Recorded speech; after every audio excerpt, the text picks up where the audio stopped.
نحمده ونصلي على رسوله الكريم اما بعد فاعوذ بالله من الشيطان الرجيم بسم الله الرحمن الرحيم رب اشرح لي صدري ويسر لي امري واحلل عقدة من لساني يفقهوا قولي۔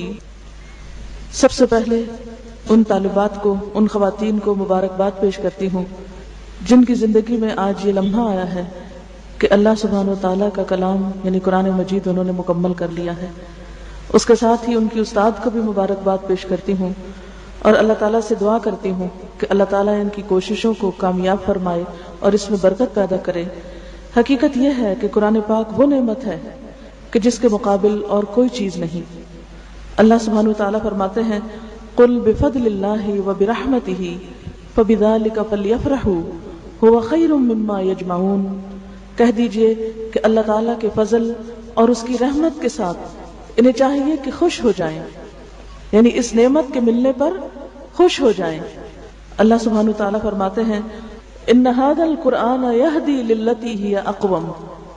سورۃ بنی اسرائیل کی آیت نمبر 9 ہے کہ حقیقت یہ ہے کہ یہ قرآن وہ راہ دکھاتا ہے جو بالکل سیدھی ہے، جو بالکل درست ہے، کیونکہ اللہ تعالیٰ نے ہمیں صراط مستقیم کی ایک طرف دعا مانگنے کو کہا۔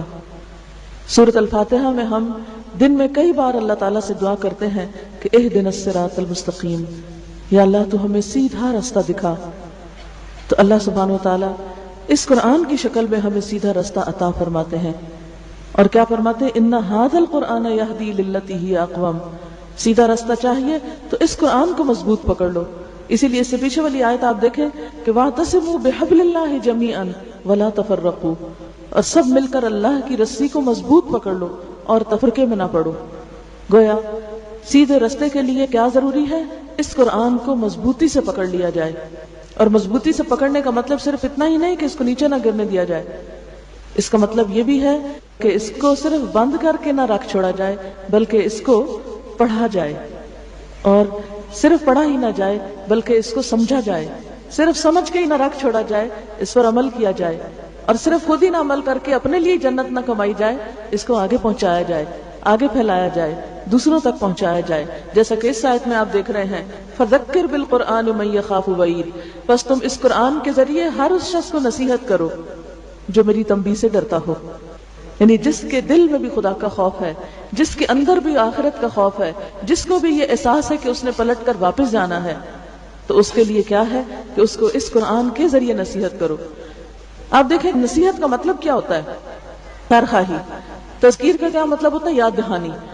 ہر انسان جو دوسرے کی خیر خواہی چاہتا ہے، دوسرے کی بھلائی چاہتا ہے، وہ اس کو ضرور اچھی نصیحت کرتا ہے۔ ایک مسلمان کا دوسرے مسلمان پر کیا حق ہے کہ اس کی خیر خواہی کی جائے؟ جیسا کہ ایک حدیث میں آتا ہے الدین النصیحہ، دین نصیحت کا نام ہے۔ نصیحت کیا؟ خیر خواہی کا نام ہے۔ آپ سے جب پوچھا گیا کہ کس کی خیر خواہی، تو آپ نے اللہ کی خیر خواہی، اس کی کتاب، اس کے رسول، اور پھر عامت المسلمین اور ان کے ائمہ کی خیر خواہی۔ تو عامت المسلمین جو ہیں ان کی خیر خواہی کس چیز میں ہے؟ کہ انہیں یاد دہانی کرائی جائے۔ الحمدللہ ہم سب مسلمان ہیں، مسلمان گھرانوں میں پیدا ہوئے ہیں، ہم سب کے دل میں خدا رسول کی محبت ہے، لیکن ہم بھول جاتے ہیں کہ اللہ تعالیٰ ہم سے کیا چاہتے ہیں، اللہ کے رسول صلی اللہ علیہ وسلم نے ہمارے لیے کیا طریقے پسند کیے ہیں، آخرت میں ہمارا حساب کس چیز کا ہوگا، ہماری دنیا اور آخرت کی کامیابی کا انحصار کس چیز پر ہے۔ اس کے لیے ہمیں بار بار قرآن کی طرف رجوع کرنا پڑتا ہے، اور اسی کے لیے لفظ تذکیر استعمال ہوتا ہے، فذکر یعنی یاد دہانی کراؤ۔ ہم بھول جاتے ہیں، یعنی قرآن پاک صرف ایک دفعہ پڑھ لینے کی چیز نہیں۔ عام طور پر کیا ہوتا ہے، جب بچے ناظرہ پڑھتے ہیں کہتے ہیں ختم کر لیا، ختم کر کے بند کیا اور رکھ دیا، اور پھر جو دنیا کی پڑھائیوں میں لگے بھول گئے۔ نہیں، اس طرح پڑھنا بھی، اور دوسری طرف خاص طور پر بار بار اس کتاب کے مطابق اپنے عمل کا جائزہ لینا جو ہے وہ بے حد ضروری ہے۔ اس لیے آج کی اس مجلس کے حوالے سے میں نے چند آیات جو سلیکٹ کی ہیں وہ سورۃ فاطر کی آیات ہیں۔ ان الذین یتلون کتاب اللہ واقاموا الصلاة وانفقوا مما رزقناهم سرا وعلانیة یرجون تجارۃ لن تبور۔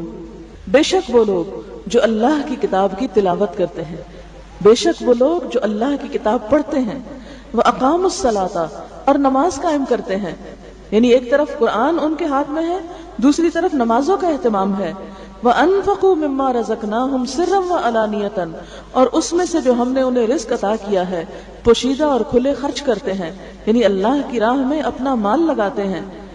یرجون تجارتاً لن تبور، وہ ایسی تجارت کی توقع رکھتے ہیں جس میں ہرگز خسارہ نہیں، جس میں بالکل نقصان نہیں. ہم سب کیا چاہتے ہیں کہ ہم نقصان سے بچ جائیں، ہمیں خسارہ نہ ہو، ہمارا وقت ضائع نہ ہو، ہماری نمازیں ضائع نہ ہو، ہماری نیکیاں ضائع نہ ہو، اسی طرح ہم جہاں مال لگائیں وہاں سے ہمیں فائدہ حاصل ہو. تو اس کے لیے اللہ سبحانہ وتعالیٰ نے طریقہ بتا دیا کہ تم اگر ایک ایسی تجارت چاہتے ہو کہ جس میں کوئی نقصان نہ ہو تو اس کے لیے یہ 3 کام اپنی زندگی کا ایک لازمی حصہ بنا لو. کون سے؟ یتلون کتاب اللہ، اللہ کی کتاب کی تلاوت، دن میں بھی اور رات کی گھڑیوں میں بھی، نماز کے اندر بھی اور نماز کے علاوہ بھی، کھلے بھی اور چھپے بھی، ہر حال میں، یعنی تمہارے ساتھ یہ قرآن ہو. دوسری طرف اقام الصلاۃ، صرف ہم قرآن ہی کے پڑھنے پڑھانے والے نہ ہوں، ہماری نمازیں بھی درست ہوں. اقام الصلاۃ میں نماز کی درستگی مراد ہے، نماز کی پابندی کے علاوہ نماز کی درستگی بھی. درستگی میں صرف اس کے الفاظ کی درستگی نہیں، اس کے طریقہ کار کی درستگی بھی اس میں شامل ہو جاتی ہے، اس میں وقت کی پابندی بھی آتی ہے. وَأَقَامُوا الصَّلَاةَ وَأَنفَقُوا مِمَّا رَزَقْنَاهُمْ، اور جو ہم نے ان کو رزق دیا ہے اس میں سے وہ خرچ بھی کریں. یعنی ایک طرف پڑھنے پڑھانے کا کام، دوسری طرف عبادت، اور تیسری طرف خدمت خلق. انفقوا مما رزقناہم، جو رزق ہم نے ان کو دیا اس میں سے خرچ کریں. اور خرچ کیسا؟ سرا و علانیتاً، چھپا کے بھی اور علانیہ طور پر بھی، ظاہراً بھی. اب آپ دیکھیں، کیا ہم یہ 3 شرائط پوری کرتے ہیں؟ کیا ہم تلاوت کتاب کا حق ادا کرتے ہیں؟ کیا ہم تلاوت کی کیئر کرتے ہیں؟ کیونکہ تلاوت صرف اتنا ہی نہیں کہ غلط سلط آپ پڑھ لیں، نہیں. الذین آتیناہم الکتاب یتلونہ حق تلاوتہ اولئک یؤمنون بہ، وہ لوگ کہ جن کو ہم نے کتاب دی وہ اس کو اس طرح پڑھتے ہیں جیسے پڑھنے کا حق ہے. یہی لوگ دراصل اس پر ایمان لاتے ہیں، یعنی کتاب کا حق ادا کرنے والے ہی اس پر ایمان لانے والے ہیں، یعنی اس کو صحیح پڑھنے والے ہی اس کا حق ادا کرنے والے ہیں، اور حق ادا کرنے والے ہی اس پر ایمان لانے والے ہیں. اب کتاب کا حق کیا ہے؟ نبی صلی اللہ علیہ وسلم جب اس کو پڑھتے تھے تو کیسے پڑھتے تھے؟ اس کے حق 2 طرح سے آپ جانیں، یعنی تلاوت کا حق جو ہے، یعنی اس کے ریڈنگ کا جو حق ہے. نمبر 1 یہ ہے زبر، زیر، پیش، شد، مد، جزم، یہ جتنی بھی حرکات ہیں ان سب کا صحیح حق دیا جائے. یعنی زبر کو آپ مد بنا دیں اور مد کو آپ زبر کر دیں، کھڑی زیر کو کھڑی زبر پڑھ دیں اور الٹی پیش کو آپ زیر سے بدل دیں، یہ تبدیلی نہیں کر سکتے ہم اپنی مرضی سے، کیونکہ ان حرکات میں تبدیلی سے معنی بدل جاتا ہے. مثلا آمنو اور آمنو میں فرق صرف زبر اور زیر کا ہے، لیکن بہت بڑا فرق ہو جاتا ہے. آمنو کا مطلب ہوتا ہے وہ ایمان لائے، اور آمینو کا مطلب ہے ایمان لے آؤ. ہو گیا نا فرق؟ ایمان لے آؤ اور ایمان لے آئے، دونوں میں فرق ہو گیا. فرق ہے زبر اور زیر کا. قرآن کا مطلب بدل جاتا ہے اگر ہم زبر زیر میں غلطی کرتے ہیں. اس کی بہت سی مثالیں، اس وقت اتنا وقت نہیں کہ میں لمبی چوڑی مثالوں سے آپ کو بات سمجھاؤں. تو تلاوت کے حق میں پہلی چیز کیا ہے کہ جب پڑھیں تو ہماری عام غلطی پاکستانی لوگوں کی قرآن پڑھنے کی کیا ہوتی ہے کہ وہ زبر جہاں پڑھنی ہوتی ہے وہاں کھڑی زبر پڑھ جاتے ہیں، جہاں لمبا نہیں کرنا ہوتا وہاں لمبا کر جاتے ہیں، اور جہاں لمبا کرنا ہوتا ہے وہاں اس کو چھوٹا پڑھ جاتے ہیں.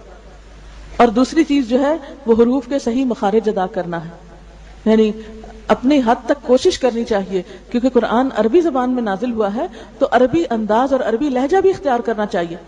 اور اس کا بہترین طریقہ کیا ہے کہ عرب قاریوں کی کیسٹ سنیں.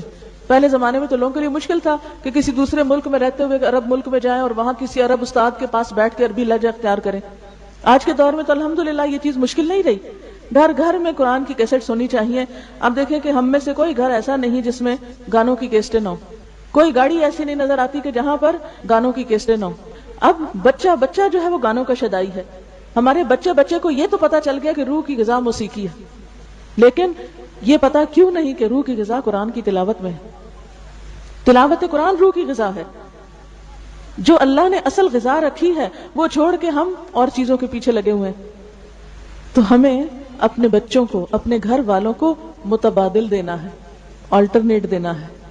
جو موسیقی روح کی غذا بنائی ہوئی ہے اس کے بدلے میں دوسری کیسٹوں سے ریپلیس کرنا ہے. قرآن پاک کی خوبصورت قراءات جو ہیں ان کا ذوق پیدا کریں اپنے گھروں کے اندر، اپنے بچوں کے اندر. جہاں وہ اپنا لگاتے ہیں وہاں آپ صبح فجر کے وقت ان کے اٹھنے سے پہلے قرآن پاک کی تلاوت گھر میں لگائیں، اس طرح پورے گھر میں تلاوت گونجے کہ ساروں کے کان میں پڑ جائے. یہ ماں ہی کرتی ہے نا، ماں نہیں کرے گی تو کون کرے گا؟ یہ ماں کی ذمہ داری ہے کہ خوبصورت تلاوت سے گھر کو روشن کریں. اگر خود نہیں بھی پڑھنا آتا تو سنیں. اگر ہم گرمیوں میں ایک سوٹ کم خریدیں تو ایک پورا قرآن کا سیٹ ہم خرید سکتے ہیں. کوئی بات نہیں، 2-3 جوڑوں میں بھی گزارا ہو سکتا ہے. میں قدرت اللہ شہاب کی ایک کہانی پڑھ رہی تھی، ماں جی، تو اس میں انہوں نے اپنی ماں کا لکھا ہوا تھا کہ ان کے پاس زندگی میں صرف 3 جوڑے ہوتے تھے. ایک جوڑا وہ پہنتی تھی، ایک دھو کے تکیے کے نیچے رکھ دیتی تھی کہ استری ہو جائے، تیسرا جو ہوتا تھا وہ دھونے کے لیے تیار ہوتا تھا، یہ میلا جو اتارا ہوا ہوتا تھا. اور اگر کبھی چوتھا ان کے اضافہ ہو جاتا تو وہ اس میں سے پھر ایک کسی کو صدقہ کر دیتی تھی، کسی اور کو دے ڈالتی تھی. وہ کہتے ہیں کہ ساری زندگی انہوں نے سوٹ کیس بنایا ہی نہیں، انہیں ضرورت ہی نہیں پڑی سوٹ کیس کی، گزر گئی نا ان کی زندگی بھی. اور بچے ایسے تو نہیں تھے کہ قابل نہیں تھے، بہت قابل بچے پیدا کیے. تو ایسا نہیں ہے کہ عورت کے اندر اگر سادگی ہوگی تو بچے جو ہیں وہ بگڑ جائیں گے، یا بچے جو ہیں ان کے اندر کوئی قابلیت نہیں ہوگی.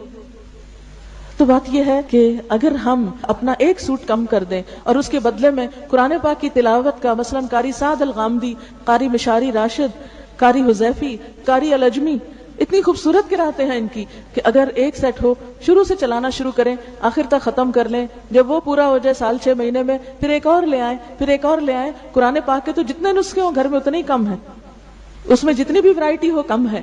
لیکن اپنے گھر والوں کو، اپنے بچوں کو، اپنے دوستوں کو آلٹرنیٹ دیں، متبادل دیں، روح کی حقیقی غذا دیں، تاکہ ان کے بے قرار روحوں کو قرار آ جائے، بے سکون دلوں کو سکون آ جائے.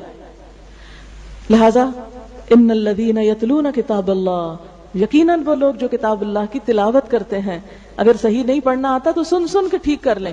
بعض اوقات بڑے ہو جاتے ہیں نا انسان، تو شرم آتی ہے ان کو کہ اب کس کے پاس جائیں، کوئی کہے گا اتنی بڑی ہوگی اور ابھی قرآن نہیں ٹھیک پڑھنا آتا. ڈر کے مارے کسی کو سناتے نہیں، شرم کے مارے کسی کو بتاتے نہیں. کوئی بات نہیں، خود سن سن کے اپنے آپ کو درست کریں. ایک چیز اگر آپ کئی دفعہ سنیں گے تو آپ کی ٹھیک ہو جائے گی. ہمارے پاس ایک بچی آئی جس کو بالکل الف بے نہیں آتی تھی. اس نے قرآن پاک کا قاعدہ پڑھنا شروع کیا، اس کے ساتھ سورۃ البقرہ کو 250 دفعہ سنا. اس نے ایک دفعہ پڑھتی پورا ختم کر لیتی، پھر لگ جاتی، پھر لگ جاتی. اب اتنا خوبصورت قرآن پڑھتی ہے کہ اچھے بھلے پڑھے لکھے لوگ بھی اس طرح نہ پڑھ سکیں. کیا ہے؟ چند مہینوں کی پریکٹس ہے. کر کے تو دیکھیں، لگا کے تو دیکھیں. جب کچن میں کام کرتے ہیں اس وقت لگا لیں، جب ڈسٹنگ کر رہے ہوتے ہیں اس وقت گھر میں لگا لیں. دن میں کتنے گھنٹے ایسے ہوتے ہیں جب مائیں اکیلی گھر میں کام کر رہی ہوتی ہیں، کوئی بوریت بھی نہیں ہوگی، شیطان بھی پاس نہیں پھٹکے گا، گھر میں رحمت اور برکت بھی ہوگی، اور قرآن کی اصلاح بھی ہوگی. آپ کو جو غلط پڑھنا ہے وہ صحیح بھی ہو جائے گا. ایک استاد آپ کو گھر کے اندر مل جائے گا. ایک بچہ کیسے بولنا سیکھتا ہے؟ سن سن کے بولنا سیکھتا ہے. قرآن کو بھی خوب سنیے، اتنا سنیے، اتنا سنیے کہ دلوں کے اندر اتر جائے. کیونکہ وہ دل جس کے اندر قرآن نہیں، اجڑے ہوئے گھر کی طرح ہے، ویران گھر ہے، ڈپریشن کا مارا ہے، بے سکون دل ہے. لیکن جس دل میں قرآن آ جاتا ہے پھر بڑے سے بڑا غم بھی اس شخص کو پریشان نہیں کرتا، تو بڑے سے بڑی تکلیف بھی اس کے لیے ہلکی ہو جاتی ہے، کیونکہ اس کا رب اس کے ساتھ ہے، اس کا کلام اس کے اندر ہے. اس دل کے اندر ایمان خوبصورتی سے اپنے قدم جما لیتا ہے. صحابہ کرام کے ایمان کا حال قرآن نے یہی بیان کیا. وَلَكِنْ حَبَّبَ إِلَيْكُمُ الْإِيمَانَ وَزَيَّنَهُ فِي قُلُوبِكُمْ، اس نے ایمان کو تمہارے دلوں کے لیے محبوب کر دیا اور اسے تمہارے دلوں میں سجا دیا. زَيَّنَهُ فِي قُلُوبِكُمْ، ایمان دل میں جب سج جاتا ہے، جب خوبصورتی کے ساتھ ڈیکوریٹ ہو جاتا ہے تو پھر کسی اور چیز کے لیے اس میں جگہ نہیں رہتی، نہ حسد، نہ بخل، نہ کسی کی نفرت، اور نہ کسی سے بدگمانی، اور نہ ہی کچھ اور، اس لیے کہ وہاں تو کچھ اور سجا ہوا ہے. ایمان سجا ہوا ہے، ایمان دل کو لگ گیا ہے، اس نے اپنا ڈیرا جما لیا ہے. لہٰذا دلوں کے اندر ایک اور ہی حسن پیدا ہو جاتا ہے. دل جب خوبصورت ہوتا ہے تو انسان کی گفتگو بھی خوبصورت ہونے لگتی ہے. جب دل خوبصورت ہوتا ہے تو معاملہ بھی خوبصورت ہونے لگتا ہے. اگر دل میں بدگمانی اور حسد بھرا ہوا ہو تو معاملہ کبھی ٹھیک نہیں ہو سکتا. تو یہ اسی وقت ہو سکتا ہے جب قرآن دلوں کے اندر اترتا ہے اور ایمان دلوں کے اندر قدم جماتا ہے. تو ان الذین یتلون کتاب اللہ واقاموا الصلاۃ، اقاموا الصلاۃ میں بھی آپ دیکھیں کہ نبی صلی اللہ علیہ وسلم صرف 5 نمازیں نہیں پڑھتے تھے. ہمارے لیے تو 5 نمازیں بھاری ہیں. آپ 5 نمازوں کے علاوہ تہجد میں آدھی رات کھڑے رہتے تھے، اتنا کھڑے رہتے تھے کہ آپ کے قدم سوج جاتے تھے. ایک ایک رکعت میں بعضوں کا سورۃ البقرہ، آل عمران اور النساء تک پڑھ جاتے تھے. اور پھر صرف تہجد کی نماز نہیں، پھر اشراق کی نماز، چاشت کی نماز، پھر اسی طرح جمعے کے دن جمعے کی نماز، پھر کوئی مشکل آتی، تکلیف آتی، سورج گرہن ہوتا، چاند گرہن ہوتا تو فوراً نماز. بارش نہ برستی قحط سالی ہوتی تو نماز، بارش زیادہ برس جاتی تو نماز. پھر اسی طرح اگر بادل اور آندھی آتی تو نماز، کوئی فوت ہو جاتا تو نماز، خوشی کا موقع ہوتا نماز، عیدین کے موقع پہ نماز، ہر موقع پہ. حدیث میں آتا ہے اذا حزبہ امر فزع الی الصلاۃ، جب آپ کو کوئی چیز غمگین کرتی فوراً نماز کی طرف دوڑتے. سب سے پہلے نماز کا سہارا لیتے، کیونکہ اللہ کا حکم یہی ہے واستعینوا بالصبر والصلاۃ، کہ مدد مانگو صبر اور نماز کے ساتھ. آج ہم انسانوں پر ڈیپینڈ کرتے ہیں، انسانوں کا سہارا لیتے ہیں، لیکن نبی صلی اللہ علیہ وسلم کا طریقہ کیا تھا؟ ہر چیز میں اللہ سے مدد، اور اللہ سے مدد میں سب سے پہلی چیز نماز. خوشی میں بھی نماز، غم میں بھی نماز، شکرانے کی بھی نماز، حاجت کی بھی نماز، کوئی مشکل پیش آتی، کوئی مشورہ لینا ہوتا تو اللہ سے لیتے. استخارے کی نماز، کتنی نمازیں ہیں جو آپ صلی اللہ علیہ وسلم پڑھتے تھے. اس لیے ان الذین یتلون کتاب اللہ واقاموا الصلاۃ وانفقوا مما رزقناہم سرا وعلانیہ، اور وہ خرچ کریں اللہ کے راستے میں جو ہم نے ان کو رزق دیا ہے. یہ رزق جو ہے نا اللہ کا ہے، مال اللہ کا ہے، اولاد اللہ کی ہے. ہم عام طور پر کیا کہتے رہتے ہیں؟ میرا بچہ، میری بچی. لیکن آپ نے بزرگوں سے سنا ہوگا وہ ہمیشہ کیا کہتے ہیں؟ اللہ کا مال، اللہ کی امانت. وہ ان چیزوں کو اپنا نہیں کہتے. جب ہم ان چیزوں کو اپنی ملکیت بنا لیتے ہیں نا، پھر جب ہاتھ سے جاتی ہے تو ہمیں دکھ بھی بڑا ہوتا ہے کہ میری چیز چلی گئی.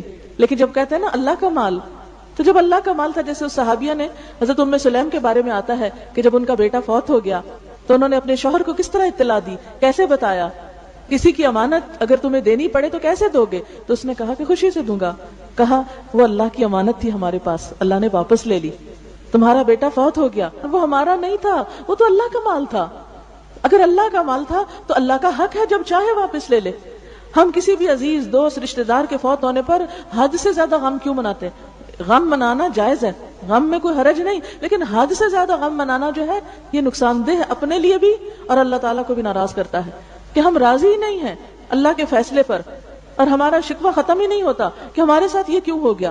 بعض اوقات ایسا ہوتا ہے نا، کسی کا بچہ فوت ہو جاتا ہے یا کسی کا کوئی عزیز پیارا یا کوئی ایسا جس کے اوپر وہ سارا گھرانہ ڈیپینڈ کرتا ہے، تو وہ بڑے اللہ سے ناراض ہو جاتے ہیں، اجر بھی گنواتے ہیں اور اللہ تعالیٰ کی ناراضگی آخرت میں بھی مول لیتے ہیں. اور نہ دنیا رہی نہ آخرت کی، دنیا کا تو نقصان ہوا ہی ہوا، آخرت بھی برباد کر لی.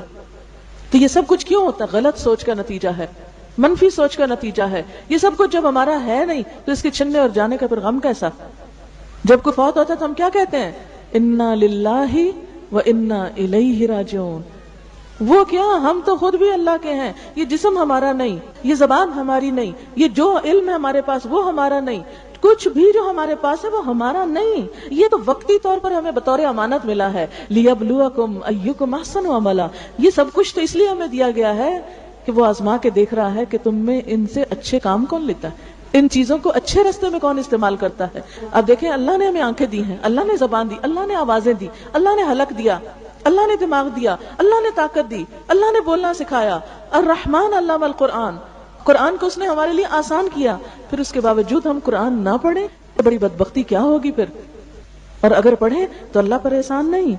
ان الذین یتلون کتاب اللہ واقاموا الصلاۃ. یہ زندگی کس نے دی؟ آخر کیوں نہ پڑھے نماز؟ دنیا میں آتے ہیں تو آزان دی جاتی ہے کان میں، جاتے ہیں تو نماز جنازہ پڑھی جاتی ہے، تو پھر بیچ کی زندگی میں نماز نہیں پڑھیں گے؟ کیا جواب دیں گے؟ سب سے پہلا سوال تو نماز ہی کا ہوگا، سب سے پہلی پوچھ تو اسی کے بارے میں ہوگی. آخر کیا مشکل ہے ہمارے اندر؟ کیوں نہیں دل چاہتا؟ یہ دل سخت ہو گیا ہے نا، دل سخت ہو گیا. اور دل کی سختی بدقسمتی کی علامت ہوتی ہے، انسان کی بدبختی ہوتی ہے. رو کر اللہ سے دعا مانگنی چاہیے اگر نماز کو دل نہ چاہے، اگر نماز کی طرف رجوع کرنے کو دل نہ مانے. نبی صلی اللہ علیہ وسلم نے تو اس کو آنکھوں کی ٹھنڈک قرار دیا تھا، پر لطف چیز قرار دیا تھا. اور اگر آپ واقعی جانے تو اس میں انجوائے کرنے کی بہت سی چیزیں ہیں نماز کے اندر. دنیا کے کام کاج سے انسان تھک جاتا ہے، وضو کر کے تازہ دم ہو جاتا ہے، صاف ستھرا ہو جاتا ہے، پھر اللہ کے سامنے جھک کر ساری تھکاوٹ دور ہو جاتی ہے. پھر دل پہ جو بوجھ ہوتے ہیں وہ اترنے لگتے ہیں، جو حاجتیں ہوتی ہیں وہ اللہ سے مانگ کر انسان کو اطمینان حاصل ہونے لگتا ہے. اسی لیے آپ صلی اللہ علیہ وسلم نے کیا فرمایا تھا؟ جعلت قرۃ عینی فی الصلاۃ. میری آنکھوں کی ٹھنڈک نماز میں رکھ دی گئی ہے. اقم الصلاۃ یا بلال ارحنا بہا. حضرت بلال سے فرماتے بلال نماز قائم کرو، یعنی آزان دو اور ہمیں اس سے راحت پہنچاؤ. یہ تو شیطان ہے جو آزان کی آواز سن کے بھاگنے لگتا ہے، اور پھر یہ شیطان کی شاگردی ہے اور شیطان کے پیچھے چلنا ہے کہ آزان کی آواز سے دل گھبرائے اور اپنے لیے ایک مصیبت سمجھی جائے کہ اوہو پھر آزان ہوگی پھر نماز پڑھیں. یہ تو بدقسمتی کی علامت ہے. اب فکر کرنی چاہیے، اگر ہمارے دلوں کی کیفیت یہ ہے کہ دل نماز سے بھاگتے ہیں تو الارم ہے ہمارے لیے کہ ہم نقصان میں جا رہے ہیں. نقصان سے بچتے تو یہ لوگ ہیں. ان الذین یتلون کتاب اللہ واقاموا الصلاۃ وانفقوا مما رزقناہم سرا وعلانیۃ یرجون تجارۃ لن تبور. یہ ہیں جو تجارت کے امیدوار ہیں جس میں ہرگز خسارہ نہ ہوگا، جس میں کوئی نقصان نہیں، جس میں کوئی پریشانی کی بات نہیں، جس میں کسی بھی قسم کا کوئی بھی انسان کا نقصان نہ ہوگا. جو وقت اس کے پڑھنے میں لگاؤ گے، جو صلاحیت اس میں خرچ کرو گے، جو ٹائم اس میں لگاؤ گے، جو مال اپنا اللہ کے راستے میں لگاؤ گے، اس کے بدلے میں کہیں بھی کوئی نقصان نہ ہوگا. آپ صلی اللہ علیہ وسلم کو سب سے زیادہ جو چیز پسند تھی وہ کسی کو کچھ دینا تھا. کبھی آپ ہدیے کے نام پہ دیتے، کبھی آپ عطیے کے نام پہ دیتے، کبھی آپ ہبہ کے نام پہ دیتے، کبھی آپ صدقے کے نام پہ دیتے، کبھی آپ زکوٰۃ کے نام پہ دیتے. ہر موقع پر آپ دینے ہی والے تھے. آپ نے فرمایا کہ دینے والا ہاتھ لینے والے ہاتھ سے بہتر ہے، اوپر والا ہاتھ نیچے والے ہاتھ سے بہتر ہے. یعنی لینے والا جو ہے اس کے مقابلے میں دینے والا جو ہے اس کی زیادہ فضیلت ہے. اب یہ آپ دیکھیے کہ آپ صلی اللہ علیہ وسلم کی زندگی میں کچھ بھی جب ان کے پاس آتا تھا تو وہ ہمیشہ اپنی ذات پر دوسروں کو ترجیح دیتے تھے. اور بعض اوقات اگر کسی سے کوئی چیز خریدتے تھے، یعنی لینا دینا صرف یہی نہیں ہوتا کہ کوئی شادی بیاہ ہو تو آپ کسی کے ساتھ کوئی لینا دینا کر لیں، اس کو تحفہ تحائف دے دیں، یا کوئی حج کر کے آیا ہے تو اس طرح لینا دینا کر لیں جسے ہم نے عام طور پر لینے دینے کا مطلب سمجھا ہوا ہے. نہیں، جہاں بھی جس کی جو ضرورت ہو، کوئی اپنا ہو یا پرایا ہو، جو انسان کے بس میں، استطاعت میں اور توفیق میں ہو، خواہ وہ کسی کو کھانا کھلانا ہو، یا کسی کو کپڑا پہنانا ہو، یا کسی کی تعلیم کا بندوبست ہو، یا فی سبیل اللہ کوئی کام ہو، اللہ کے دین کی تبلیغ کے لیے ہو، کوئی بھی چیز جو ہو وہ سب اس میں شامل ہو جاتی ہیں. اسی لیے ہم دیکھتے ہیں کہ آپ صلی اللہ علیہ وسلم مختلف مواقع پر مختلف طریقوں سے خرچ کرتے تھے. مثلا سب سے زیادہ آپ کی بخشش جو تھی وہ لونڈی غلاموں پر تھی. یعنی جو سب سے زیادہ غریب اور فقیر قسم کے لوگ تھے، جو سب سے زیادہ محتاج لوگ تھے، ان کا آپ بہت زیادہ خیال رکھا کرتے تھے. پھر اسی طرح ہم دیکھتے ہیں کہ آپ صلی اللہ علیہ وسلم جب کسی سے کوئی چیز خریدتے تھے تو اس کو جو بدلے میں قیمت دیتے تھے وہ اس کے حق سے زیادہ دیتے تھے.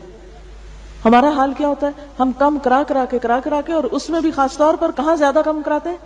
جو غریب لوگ ہوتے ہیں، جو ریڑھی ٹھیلے والے ہوتے ہیں، انہی سے ہی کم کراتے ہیں. اگر کسی بڑی سے بڑے سٹور یا دکان میں چلے جائیں تو وہاں تو پھر ہم شرما جاتے ہیں کہ وہ کہیں گے اتنے بڑی دکان پہ آئی اور یہ پیسے کم کرا رہی. وہاں تو ہم اپنی شان اور آن کے خلاف سمجھتے ہیں اس بات کو، وہاں تو فخریہ طور پر بھی زیادہ قیمت دے دیتے ہیں. لیکن بچت کہاں کرتے ہیں؟ جمعہ بازار میں. کہ جو بیچارے پہلے ہی غریب ہیں، جن کے پاس پہلے ہی کچھ نہیں ہے، جنہوں نے ساری دہاڑی میں کوئی 100-200 ہی کمانا ہے، کبھی کسی رکشے پہ بیٹھے یا کسی ٹیکسی پہ بیٹھے تو اس کے ساتھ بہت زیادہ بھاؤ تاؤ کرتے ہیں. اب ایک ٹیکسی چلانے والا سارے دن میں زیادہ زیادہ کیا کما لے گا؟ اس وقت ہمیں اس کا میٹر چلتا دیکھ کے بڑی پریشانی ہوتی ہے کہ ہمارے پیسے زیادہ لگ رہے ہیں. حالانکہ وہی پیسے ہم کہیں بھی ایسے ہی، اتنے پیسے تو بچے لے جائیں اسکول میں کنٹین کے لیے، اس وقت کوئی پریشانی ہمیں نہیں ہوتی. ہم کہتے ہیں ہمارے اپنے ہیں. نہیں، اصل بات یہ ہے کہ مومن کا جو مال ہے وہ اس کا اپنا نہیں ہے، وہ اس کے پاس اللہ کی امانت ہے، اور اسے اس جگہ خرچ کرنا ہے جہاں اللہ کی رضا ہے. تو اللہ کی رضا کیا ہے؟ کمزور طبقات پہ خرچ کرنے میں. نبی صلی اللہ علیہ وسلم خرید و فروخت میں بڑے آسان تھے. اور جیسا کہ آپ صلی اللہ علیہ وسلم نے فرمایا، کیا میں تمہیں نہ بتاؤں اس شخص کے بارے میں کہ جس پر آگ حرام ہے یا وہ آگ پر حرام ہے، یعنی فائر پروف ہے، اس پہ آگ اثر نہیں کرے گی. کل قریب ہین لین سہل، ہر وہ شخص جو قریب ہے، ہر وہ شخص جو قریب ہے، ہین جو عاجزی کرنے والا ہے، لین نرمی کرنے والا ہے، سہل آسان ہے، یعنی جس سے معاملہ کرنا آسان ہے، مشکل نہیں ہے. اب اس میں آپ دیکھیں کلو قریب، جو لوگوں کی اذیتوں اور تکلیفوں کے باوجود ان کے بیچ میں رہتا ہے. ہمارا حال کیا ہوتا ہے؟ ذرا ہمیں کوئی کسی سے اختلاف ہو جائے، ذرا کوئی کسی سے موڈ آف ہو جائے، ذرا کوئی کسی کی بات پسند نہ آئے، کوئی چیز ہماری مرضی کے خلاف جائے تو ہم سب سے پہلے کیا سوچتے ہیں؟ اس سے تو بولنا ہی نہیں، اس سے تو تعلق ہی نہیں قائم رکھنا. بعض اوقات لوگ خون کے رشتے تک کاٹ کے رکھ دیتے ہیں چھوٹی چھوٹی باتوں کے اوپر، چھوٹی چھوٹی مرضی کے خلاف کام ہونے پر. لیکن آپ نے فرمایا وہ مومن زیادہ بہتر ہے جو لوگوں کی طرف سے پہنچنے والی تکلیفوں کے باوجود ان کے بیچ میں گھل مل کے رہتا ہے. یعنی بات بات پہ وہ موڈ آف کر کے ناراض ہو کے کئی دن ایسا نہیں کہ شکل ہی نہیں دکھاتا. بعض لوگوں کی عادت ہوتی ہے نا، چھوٹی سی بات ان کی مرضی کے خلاف ہے، بس موڈ آف کر لیا، بول چال چھوڑ دی، جا کے کسی اور کمرے میں بیٹھ گئے، کنارہ کشی کر لی کہ میں تو آج کے بعد اس کے گھر نہیں جاؤں گی. یعنی ان کے اندر لوگوں کے قریب آنے کا نہ کوئی شوق ہوتا، نہ ہی ان کو کوئی ڈھنگ آتا، نہ ہی ان کے اندر اخلاق ہوتا ہے. تو کلو قریب ہین کہتے ہیں عاجزی والا. عاجزی کس طرح؟ جیسے عباد الرحمن کی پہلی صفت بتائی گئی، وعباد الرحمن الذین یمشون علی الارض ہونا، اور رحمان کے بندے تو وہ ہوتے ہیں جو زمین پر عاجزی سے چلتے ہیں، نرمی کے ساتھ چلتے ہیں، پاؤں مار مار کے تکبر کے ساتھ نہیں چلتے. تو عاجز مزاج بندہ وہ ہوتا ہے جس کے اندر تکبر نہ ہو، جس کے پاس بہت کچھ بھی ہو مگر وہ اپنے آپ کو بڑی چیز نہ سمجھے. اور آپ دیکھیں گے کہ انسان کی چال جو ہوتی ہے وہ انسان کے اخلاق اور انسان کی شخصیت کو پوری طرح اجاگر کر دیتی ہے. تو اللہ تعالیٰ نے اپنے پیارے بندوں کی صفات میں سے پہلی صفت کیا بتائی کہ ان کی چال میں بھی عاجزی اور نرمی ہوتی ہے. وعباد الرحمن الذین یمشون علی الارض ہونا واذا خاطبهم الجاہلون قالوا سلاما، اور جب ناسمجھ لوگ ان سے بات کرتے ہیں اور کوئی اکھڑ پن کا مظاہرہ کر جاتے ہیں یا بحث مباحثہ شروع کر دیتے ہیں تو وہ جواب میں ان کی سطح پہ نہیں اتر آتے، یعنی بیوقوفوں کے ساتھ بیوقوف نہیں بن جاتے، بلکہ کیا کرتے ہیں، وہ اپنے اخلاق پہ قائم رہتے ہیں. وہ کہہ دیتے ہیں اچھا تم کو سلام ہو، ان سے قطع تعلقی بھی نہیں کرتے، لیکن احسن طریقے سے وہجرہم ہجرا جمیلا کا رویہ اختیار کرتے ہیں کہ جس میں الگ ہونے میں بھی ان کی ایک خوبصورتی ہوتی ہے. تو کل قریب ہین لین، لین کہتے ہیں نرم مزاج کو، جس کے اندر جھکنا ہو. جیسے امام عموماً جب صف بنواتے ہیں تو اس کو کیا کہتے ہیں، لینو فی ایدی اخوانکم، اپنے بھائیوں کے ہاتھوں میں نرم پڑ جاؤ، یعنی صفیں ملانے میں اور صفیں جوڑنے میں تم کیا نہ کرو، اکڑ کا مظاہرہ نہ کرو. مسلم کی جو ایک شناخت ہے وہ کیا دی گئی کہ مسلمان ایک عاجز مزاج بندہ ہوتا ہے کہ جس طرف اس کو کوئی موڑے مڑ جاتا ہے، یعنی وہ دوسروں کے آگے اکڑ کا مظاہرہ نہیں کرتا کہ نہیں میں نہ سنوں، میں نہ مانوں، ہاں میں تمہاری طرف توجہ نہ دوں، نہیں، وہ دوسروں کی طرف توجہ دینے والا اور ان کی بات سن لینے والا اور ان کی بات مان لینے والا ہوتا ہے. کل قریب ہین لین سہل، اس کے ساتھ معاملہ کرنا آسان ہوتا ہے، مشکل نہیں ہوتا ہے. بعض لوگوں کے ساتھ معاملہ کرنا بہت مشکل ہوتا ہے، کہتے ہیں ڈیفیکلٹ پرسن ہے، بہت ڈیفیکلٹ ہے، ہم نہیں اس سے بات کر سکتے، جاؤ تم ہی اس سے بات کرو، ہماری نہیں وہ سنے گا، ہماری نہیں وہ مانے گا. تو یہ جو سختی ہے مزاج کی، یہ انتہائی ناپسندیدہ چیز ہے. آپ دیکھیں کہ قرآن پاک سورۃ بنی اسرائیل میں یہ ایک آیت آتی ہے، اس کا مفہوم یہ ہے کہ بعض اوقات جب کوئی رشتہ دار آپ سے کسی ایسی چیز کا تقاضا کرتے ہیں کہ جو آپ کے بس میں نہیں ہوتی ان کو دینی، مثلا کوئی مال مانگ بیٹھتے ہیں، کوئی قرضہ مانگنے آ جاتے ہیں، فَإِمَّا تُعْرِضَنَّ عَنْهُمْ ابْتِغَاءَ رَبِّكَ فَقُلْ لَهُمْ قَوْلًا مَيْسُورًا، کہ جب تمہیں ان سے اعراض برتنا ہو تو تم کیا کرو کہ ابھی تم اپنے رب کی طرف سے رزق کے امیدوار ہو، ابھی تمہارے پاس اتنا نہیں کہ تم دوسروں کو دے سکو، تو پھر کیا کرو، قُلْ لَهُمْ قَوْلًا مَيْسُورًا، ان کے ساتھ آسان بات کرو، ان کے ساتھ نرمی سے بات کرو. یعنی مثلاً آپ کے پاس کوئی حاجت لے کر آیا اور آپ کے بس میں نہیں اس کی حاجت پورا کرنا، تو آپ سختی سے مت جھٹکو. نبی صلی اللہ علیہ وسلم کی بخشش میں کیا آتا تھا کہ وہ کبھی کسی سوالی کے سوال کو رد نہیں کرتے تھے، نو نہیں کہتے تھے. اگر آپ کے اپنے پاس نہیں ہوتا تھا تو کسی سے لے کر دے دیتے تھے. بعض اوقات ایسا بھی ہوتا ہے نا کہ کوئی آیا بھوکا ہے، پیاسا ہے، کوئی ضرورت مند ہے اور آپ کہتے ہیں کہ ہمارے پاس کچھ ہے ہی نہیں کہ ہم تم کو دیں. تو ایسی صورت میں آپ کا طریقہ کیا ہوتا تھا کہ آپ کسی اور سے سفارش کر دیتے تھے، کسی اور سے دلوا دیا کرتے تھے. پھر اسی طرح بعض اوقات آپ صلی اللہ علیہ وسلم اگر کسی سے قرضہ لیتے تو واپس دیتے وقت اصل سے زیادہ لوٹاتے تھے، احسان کا رویہ اختیار کرتے تھے. اچھا ہمیں جب کسی کی کوئی چیز لوٹانی پڑے یا واپس کرنی پڑے تو ہم کہتے ہیں کہ ساری نہ ہی جائے، تو زیادہ نہ کہیں چلی جائے. ناپ تول میں کتنا یعنی پیمانہ فرق پھر ہونے لگتا ہے لوگوں کا. آپ کسی دکان سے کچھ خریدنے کے لیے جائیں تو ناپ تول میں لوگ کیسی کیسی خرابی کرتے ہیں. ہاں قرآن پاک میں اللہ تعالیٰ نے کیا فرمایا، وَيْلٌ لِّلْمُطَفِّفِينَ الَّذِينَ إِذَا اكْتَالُوا عَلَى النَّاسِ يَسْتَوْفُونَ وَإِذَا كَالُوهُمْ أَوْ وَّزَنُوهُمْ يُخْسِرُونَ أَلَا يَظُنُّ أُولَٰئِكَ أَنَّهُمْ مَبْعُوثُونَ لِيَوْمٍ عَظِيمٍ يَوْمَ يَقُومُ النَّاسُ لِرَبِّ الْعَالَمِينَ. کہ تباہی اور بربادی ہے ڈنڈی مارنے والوں کے لیے. جب وہ لوگوں سے لیتے ہیں تو پورا پورا لیتے ہیں، اپنا حق پورا لیتے ہیں، اور جب ان کو ناپ کے دیتے ہیں یا تول کے دیتے ہیں تو کمی کر کے دیتے ہیں. اللہ تعالیٰ پوچھتے ہیں ایسے لوگوں سے، کیا یہ نہیں سمجھتے کہ یہ ایک دن اٹھائے جائیں گے، اس بڑے دن جب سارے لوگ رب العالمین کے سامنے جا کھڑے ہوں گے، جب انسان کو اپنے کیے کا پھر حساب کتاب دینا ہوگا، اس کے سارے اعمال اللہ رب العزت کے سامنے آ جائیں گے. تو بات یہ ہے کہ انسان جب کسی کے ساتھ لین دین کا معاملہ کرے تو اس میں اس کو فیئر ہونا چاہیے. الدین المعاملہ، الدین المعاملہ، دین معاملہ کرنے کا نام ہے. کسی انسان کی دینداری صرف اس سے نہیں پتہ چلے گی کہ وہ شخص اپنی نمازوں میں کیسا ہے. نمازیں تو اس کے اپنے لیے ہیں، یا اس کی تلاوت قرآن کیسی ہے وہ تو پڑھتا ہے اپنے ثواب کے لیے. ہاں یہ جو تیسرا حصہ ہے وَأَنفَقُوا مِمَّا رَزَقْنَاهُمْ سِرًّا وَعَلَانِيَةً، یہ معاملہ کرنے پر مبنی ہے. کہ جب کسی کے ساتھ لین دین کا معاملہ کرتا ہے، کسی کی ذات پہ خرچ کرنے کی باری آتی ہے تو اس وقت اس کا رویہ کیا ہوتا ہے. تو سب سے بڑھ کر خوبصورت معاملہ رسول اللہ صلی اللہ علیہ وسلم کا معاملہ ہوتا تھا کہ جب دینے کی باری آتی تو ہمیشہ حق سے زیادہ دیتے، لینے کی باری آتی تو اس میں درگزر سے کام لیتے. اسی لیے ہم دیکھتے ہیں کہ ایک مرتبہ آپ صلی اللہ علیہ وسلم نے حضرت جابر سے ایک اونٹ خریدا.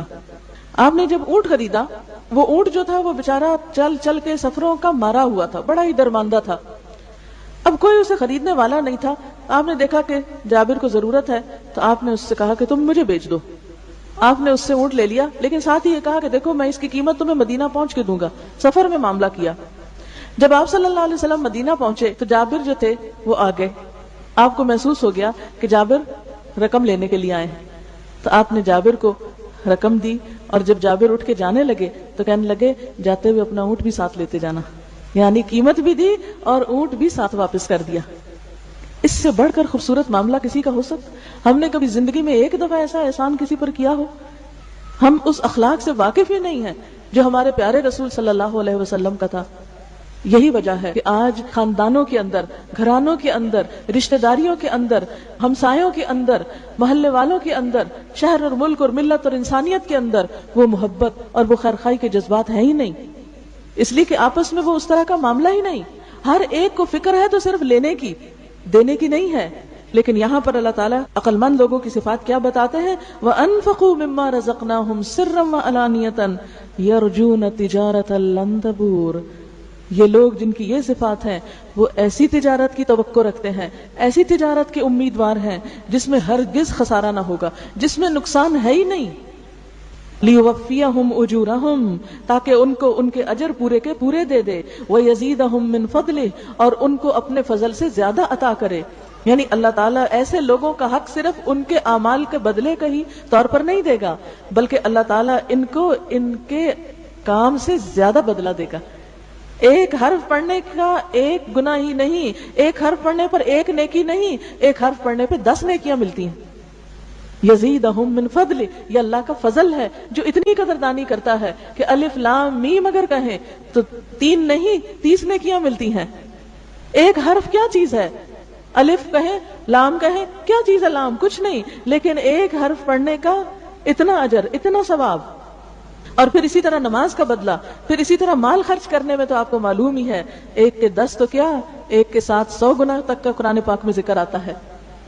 لیوفیہم اجورہم، جو انہوں نے کیا وہ تو پورا ہی واپس کرنا ہے، اور صرف اتنا نہیں کرنا کیونکہ وہ تو بادشاہ کائنات ہے، اس کے تو خزانے اتنے وسیع ہیں کہ جس میں کوئی کمی ہے ہی نہیں. اگر وہ 1 پیسہ خرچ کرتا ہے تو اس کو 700 گنا تک بڑھا دیتا ہے. جیسے کہ سورۃ البقرہ میں آتا ہے یہ مثل الذین ينفقون اموالهم فی سبیل اللہ کمثل حبۃ انبتت 7 سنابل فی کل سنبلۃ 100 حبہ. ان لوگوں کی مثال جو اللہ کے راستے میں اپنا مال خرچ کرتے ہیں ایسے ہی ہے جیسے ایک دانہ ہو، جو دانہ بویا جائے تو اس سے 7 بالیاں ہو گئی اور ہر بالی میں 100 دانے ہوں. اور اللہ تعالیٰ جس کے لیے چاہتا ہے اور زیادہ دگنا کر دیتا ہے اور زیادہ بڑھا دیتا ہے. یعنی مال کا خرچ کرنا صرف 1 کے بدلے 1 نہیں، 10 تو منیمم ہے. اور 700 کا ذکر آتا ہے اور 700 کے ذکر کے بعد فرمایا جس کے لیے جتنا چاہتا ہے بڑھا دیتا ہے. لیوفیہم اجورہم ویزیدہم من فضلہ، ان کی محنتوں کا صلہ بھی ان کو ملے اور اپنے فضل سے اللہ ان کو اور بھی عطا کرے. انہ غفور شکور، بے شک وہ بخشنے والا بھی ہے، قدردان بھی ہے. یہاں 2 صفات غفور اور شکور بیان ہوئی. غفور کس کے لیے ہے کہ ان کاموں میں کوئی کمی بیشی ہو جائے تو معاف کر دے گا. مثلا قرآن پڑھنے کا ہم 100% حق تو نہیں دے سکتے. اب بچپن سے اگر عادت نہیں، جتنی محنت کریں کچھ نہ کچھ کمی تو رہ ہی جائے گی نا. اسی طرح معنی سے پڑھنا، سمجھنا، ادھر یاد کرتے ہیں ادھر بھول جاتے ہیں، ادھر پڑھتے ہیں ادھر پڑھاتے ہیں، ادھر کمی بیشی ہو جاتی ہے. نمازوں میں آپ دیکھیے کبھی وضو میں کمی بیشی ہو جاتی ہے، کبھی ہم سے طہارت کا صحیح اہتمام نہیں ہوتا، کبھی اسی طرح نماز پڑھتے ہوئے بھول جاتے ہیں، پتہ نہیں 2 رکعتیں پڑھی ہیں کہ 3 پوری پڑھ لی ہیں، 4 پڑھی ہیں کہ 3 پڑھی ہیں. اکثر وسوسے کا شکار ہو جاتے ہیں. کبھی پڑھ کے شیطان خیال ڈالتا ہے پتہ نہیں تم صحیح طرح پاک بھی تھی کہ نہیں. کبھی لیٹ ہو جاتی ہے نماز، کبھی کسی طرح. تو اگر ہم نمازوں کو بھی دیکھیں تو ایک تو کہ پڑھتے نہیں، اور جو پڑھتے ہیں وہ بھی اس کا پورا حق نہیں ادا کرتے. پھر یہ ہے کہ اگر پاکی بھی پوری ہے، رکعتیں بھی پوری ہیں، تو خشوع و خضوع پتہ نہیں کہاں غائب ہے. تو اللہ تعالیٰ نے تو وعدہ کیا نا ان سے فلاح کا جن کی نمازوں میں خشوع ہے. قد افلح المؤمنون الذین هم فی صلاتهم خاشعون. یقیناً فلاح پا گئے وہ مومن جو اپنی نمازوں میں خشوع اختیار کرتے ہیں، یعنی توجہ سے نمازیں پڑھتے ہیں، عاجزی سے نماز پڑھتے ہیں. اور اس کا بہترین طریقہ کیا ہے کہ نماز میں ادھر ادھر نہ دکھا جائے. بہت سے لوگ شکایت کرتے ہیں نا، میں نماز میں بڑے وسوسے آتے ہیں، تو اس کا حل کیا ہے؟ سامنے سجدے کی جگہ پر دیکھا جائے. دوسری بات یہ کہ ہلا جلا نہ جائے نماز میں. تیسری بات یہ ہے کہ اس کا معنی آنا چاہیے. جب مطلب نہیں آتا تو پھر بھی انسان کا دھیان نہیں لگتا. چوتھی بات یہ ہے کہ وقت پہ نماز پڑھی جائے. جب آپ دیر کرتے ہیں نا تو پھر جلد بازی کرتے ہیں کہ ہائے ہائے اور وقت جا رہا ہے، جلدی سے نماز پڑھ لوں. یا یہ کہ بہت تھک کے پڑھتے ہیں تو تب یہ حال ہوتا ہے. افضل وقت میں، اول وقت میں نماز پڑھنے کو اسی لیے افضل قرار دیا گیا کہ اس میں انسان کی یکسوئی کا لیول اور اس میں انسان کا خشوع زیادہ ہوتا ہے. اور پھر اسی طرح نماز میں خشوع اس وقت آتا ہے جب ویسے بھی زندگی کے اندر خشوع ہو. وَإِنَّهَا لَكَبِيرَةٌ إِلَّا عَلَى الْخَاشِعِينَ. یہ نماز بڑی بھاری ہے، بڑی مشکل ہے، مگر خشوع کرنے والوں پہ، عاجزی کرنے والوں پہ، دب جانے والوں پہ یہ نہیں بھاری. جن کے اپنے اندر عاجزی ہے، جو دن میں کئی بار پکارتے ہیں اللہ اکبر اللہ اکبر، وہ اپنے آپ کو واقعی چھوٹا سمجھتے ہیں، وہ صرف اللہ کو بڑا سمجھتے ہیں. اور جو اپنے آپ کو بڑا سمجھتے ہیں پھر وہ اللہ کی بڑائی کے تو کھوکھلے نعرے لگاتے رہتے ہیں. تو یہ جس کے اندر عاجزی ہوگی نا، جس کا دل جھکا ہوا ہے، جس کی سوچ کے اندر ایک ہمبلنس ہے، جو دوسروں کو اپنی ذات پہ ترجیح دیتا ہے، تو پھر اس کی نماز میں بھی وہی رنگ آتا ہے، نماز میں بھی ویسا ہی اثر آتا ہے، نماز میں بھی ویسا ہی لطف آتا ہے. کیونکہ نماز کیا ہے؟ ساری زندگی کا آئینہ ہی تو ہے. نماز میں کون سے خیال آتے ہیں؟ نماز میں کیا باتیں یاد آتی ہیں جو ہماری زندگی سے متعلق ہوتی ہیں، جو ہم کرتے رہتے ہیں، جو ہم نے کرنی ہوتی ہیں. تو اگر ہم عام زندگی میں اچھے کام کر رہے ہوں تو پھر یہ کیسے ہو سکتا ہے کہ نماز پہ کھڑے ہو کر ہمیں اچھے خیال نہ آئے، یا یہ ہے کہ پھر نماز میں دل ہی نہ لگے یا اس میں یکسوئی نہ ہو. تو یہ نماز تو ایک آئینہ ہے جو ہمیں دکھاتی ہے کہ تم کر کے آ رہے، تمہاری عملی زندگی کیا. تو اس لیے لِيُوَفِّيَهُمْ أُجُورَهُمْ وَيَزِيدَهُمْ مِنْ فَضْلِهِ إِنَّهُ غَفُورٌ. بخشش فرمانے والا، معاف کر دینے والا، کمی کو تاہی کو. اسی طرح رزق خرچ کرنے میں بھی اب دیکھیں جیسے ہمارے اوپر زکوٰۃ فرض ہے، کیا ہم یقینی طور پہ کہہ سکتے ہیں کہ ہم نے جو زکوٰۃ تھی اس کا حق ادا کر دی؟ دے کے بھی لگتا ہے کہ حق نہیں ادا ہوا، کہیں کوئی کمی نہ رہ گئی ہو، کہیں کوئی بھول نہ ہو گئی ہو، کہیں کوئی ایسی چیز نہ ہو جو میرے علم میں ہی نہ ہو، ابھی پتہ ہی نہ چلی ہو کہ مجھے یہ بھی کرنی چاہیے تھی.